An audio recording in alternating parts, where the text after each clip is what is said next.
For me, one of the cores of the story of Alien is progress is not everything. So what do you think? Is progress also sometimes a step backwards from being a human being? And what could be the solution, having progress but not for any price?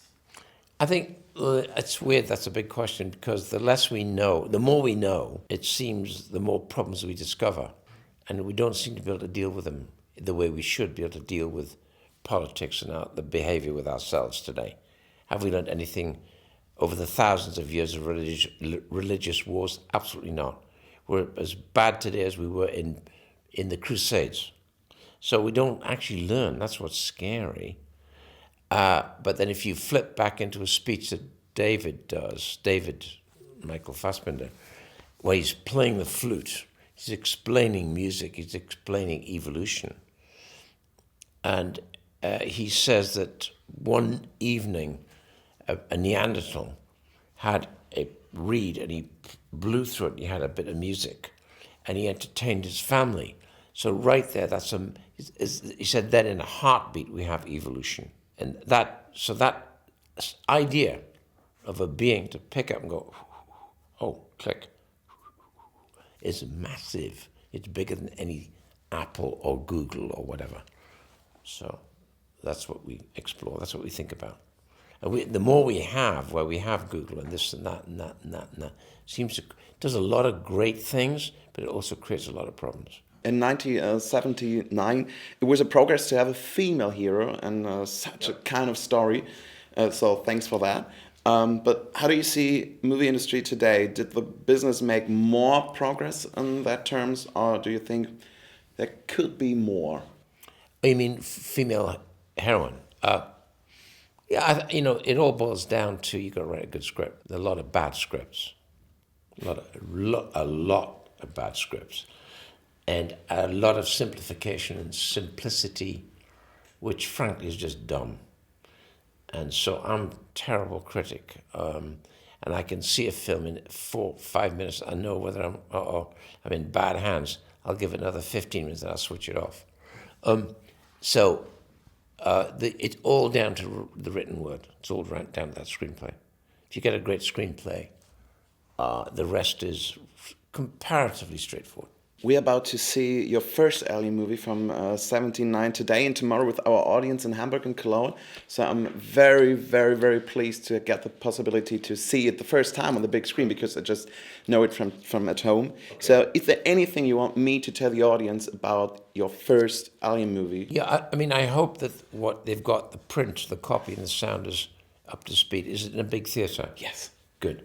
Because I think I looked at the print recently, digitally checked it. Okay. Because you've got to see it properly. You can't see it on a VHS.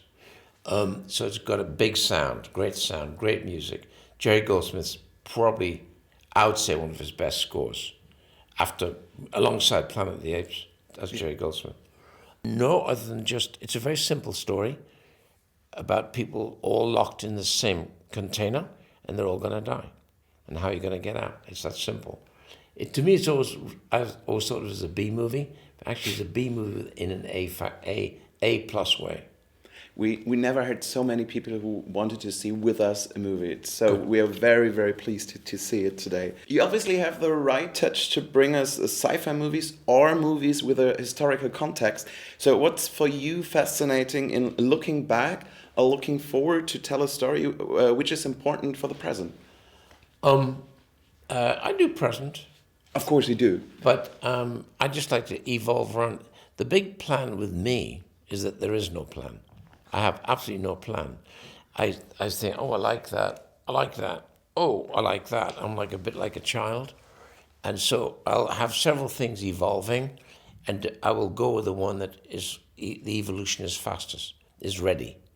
What's ready next? I'm doing Getty in Rome right now. John Paul Getty had his grandson kidnapped. The 3 months that they cut his ear off and sent it to him. He wouldn't pay the ransom. I'm doing that now.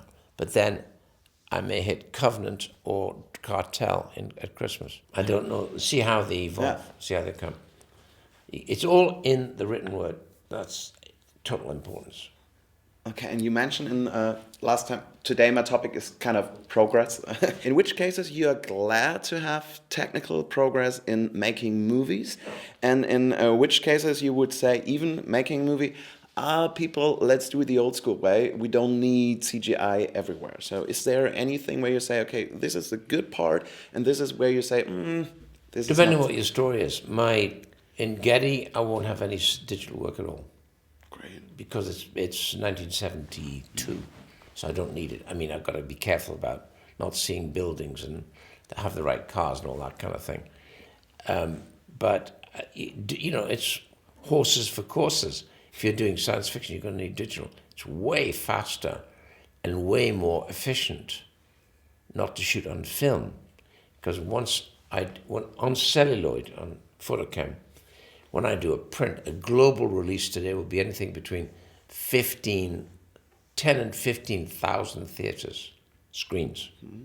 So in the old days, when there'd be 8,000 screens globally, I'd have to grade sections, physically grade them. Because the chemical process is less definitive than digital, everything has to be watched. So you're spot checking hundreds of prints. Right now, digital, I grade it, press a button, 10,000, no problem. So, and also painting digitally, that's a digital painted head. It's beautiful.